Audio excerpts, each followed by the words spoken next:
The music that changed everything. Robert Mitchell had built his reputation on precision. For 30 years, he'd run Mitchell and Associates with the same steady discipline that had carried him through life. People called him reserved.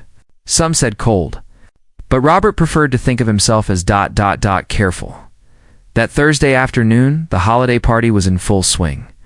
Someone had turned up the music, that pulsing modern beat that seemed to shake the very walls. Robert stood near the coffee station reviewing his phone.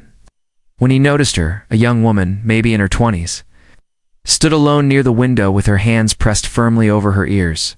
Her eyes were squeezed shut, and her whole body seemed to tremble. She was clearly in distress, though the others laughed and chatted, oblivious. Robert recognized her. Emma Walsh. She worked in accounting, always arrived early, always kept to herself.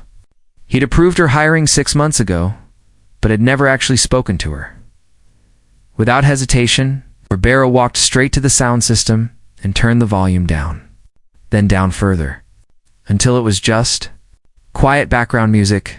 The change in the room was immediate. Several people looked up, confused. Someone started to protest, but Robert wasn't watching them. He was watching Emma. Slowly, her hands came down from her ears. Her shoulders relaxed.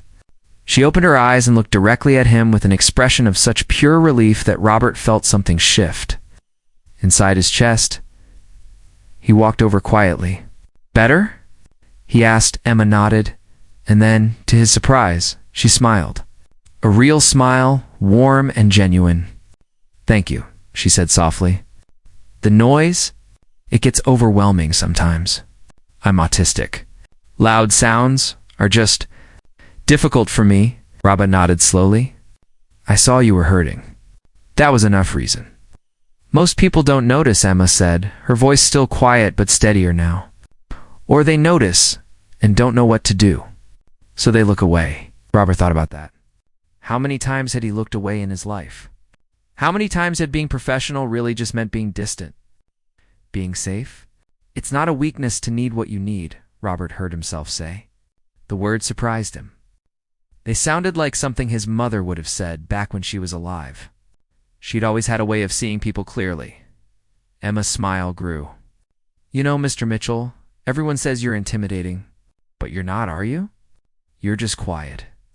"Like me?" Robert felt an unexpected warmth in his chest. "I suppose we are alike in that way. Maybe that's why you noticed," Emma said thoughtfully. "When you're used to the world being too loud, you learn to watch for others who feel the same way." Over the following weeks, something shifted in Robert. He found himself noticing things he'd missed before. The harsh fluorescent lights that flickered in the accounting department. The way the coffee maker's beep could startle people working nearby. The phone ringtone set too loud. Small things. Fixable things. He started arriving a few minutes earlier, making coffee before the machine's noise could disturb the early workers. He requisitioned softer lighting for Emma's floor. He sent a company-wide email brief, simple, reminding everyone that people experience the office environment differently, and that small considerations matter. He didn't make a fuss. He just paid attention. One afternoon, Emma stopped by his office, carrying a small potted plant wrapped in simple brown paper. "For your desk," she said, setting it down carefully. "You've made this place feel ... kinder. Not just for me. For everyone. I wanted to say thank you." Robert looked at the plant, a peace lily, green and hopeful, and felt his throat tighten unexpectedly. "Emma, I should be thanking you. You reminded me of something I'd forgotten." "What's that?"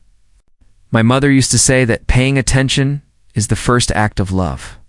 I spent so many years focused on efficiency, on results. I forgot about the people creating those results." He paused, touched the plant's soft leaves. "I forgot to really see them." Emma adjusted the plant slightly, centering it just so. "Your mother sounds like she was wise." "She was," Robert said quietly. "She really was. I wish I'd remembered her words sooner." "You remembered them when someone needed you to," Emma said gently. "Maybe that's what matters." After Emma left, Robert sat in his chair, looking at the peace lily. Such a simple thing, but it meant something. Outside his window, The city rushed past at its usual frantic pace. But here, in this moment, everything felt different, softer sometimes. Robert thought, the most important thing we can do is simply turn down the volume. To notice when someone is struggling, to make the small adjustment that says, I see you. You matter. You belong here too. It wasn't dramatic. It wasn't grand, but it was real. It was human. And that Robert was learning in his 62nd year was what kindness had always been about. Not the big gestures. Just the small, steady choice to pay attention, to care, to act. He touched the plant's leaves one more time and smiled to himself. It was never too late to remember how to see people again. Sometimes, smallest acts of attention can change everything. All it takes is noticing and caring enough to help.